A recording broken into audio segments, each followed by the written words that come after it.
Some of us are really good at making like really complicated decisions really easily, or always doing the right thing at the right time. I'm not one of those people. I don't know if you are either, but I think in regard to chemsex and drug use and decision-making processes, it's really good for everybody to understand the complexity of the human brain and the complexity of human nature and life and why these choices can be difficult.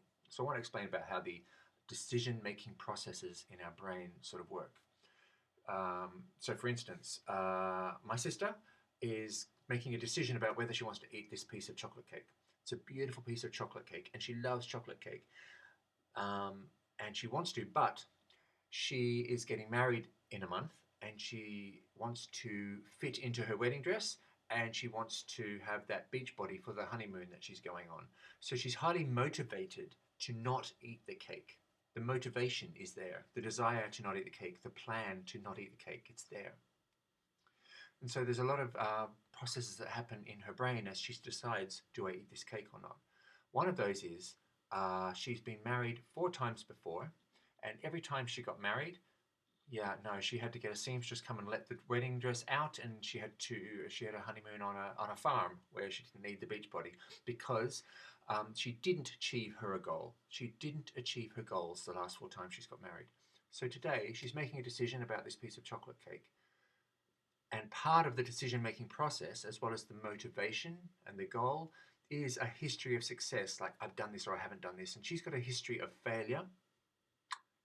Don't like that word too much, but a history of not accomplishing goals behind her. And that factors into this decision of eating the cake. Now, my other sister, these are imaginary sisters, by the way. My other sister likes cheesecake, so she has a piece of cheesecake and she really wants to eat it. But she also has a goal.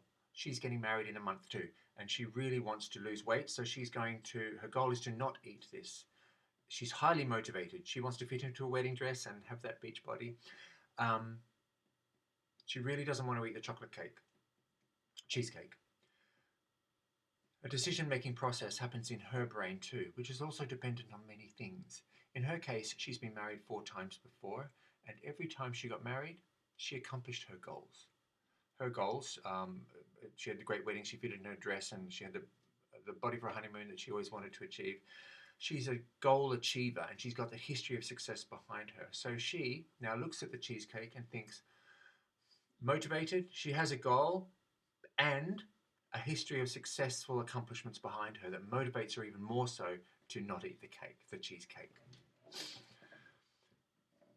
We've all got, in regard to chems and our decisions to use chems and our cravings and how we manage those, it's always a complicated decision-making process that happens in our brain. I know some people can be really unsympathetic to why people do drugs despite plans to not. I'm always sympathetic because I just know that it's just plain old biology. We all have different seasons of well-being throughout our life. We'll have periods of good mental health and bad mental health. And a lot of us have periods of time where we have a lot of unsuccessful goals behind us, a lot of unaccomplished things that make us feel like a failure. And that can really demotivate us to accomplish a new goal. So in regard to chemsex and achieving our goals that we set ourselves with this, what's really, really important is to firstly start with a small, achievable goal. Something small and achievable. The important thing is to have that metaphorical great wedding behind us. Like, for instance, rather than not doing drugs for 6 months and trying to achieve that goal, it might be easier just to choose one weekend. Say, I'm not going to do drugs this weekend. And then try to achieve that goal, which is going to be much easier to achieve than it would be 6 months. And that way, acknowledge that with a friend or a health professional or your therapist or a mate or your mum. Just acknowledge that I accomplished my weekend goal and really absorb that. Feel like I accomplished goal and acknowledge yourself as a person who accomplishes goals. Do it again for another 3 days. Say, I won't do drugs from now this weekend until Wednesday. And when you accomplish that goal, that small achievable goal, again, have that affirmed by a friend or a mate or boyfriend or somebody that can help you take that message on board and go, I'm a person who accomplishes goals, and have a whole history of goals behind you, of things you've accomplished. And then we just become better at being people who accomplish goals. And if you've been somebody that struggles with your goals around drug use, and has been a little concerned and confused. Why do I keep doing this? What's wrong with me? There is nothing wrong with you. There is nothing wrong with you. It's just a matter of the baby steps of becoming a person who accomplishes goals and affirming that and affirming that. I hope that's helpful.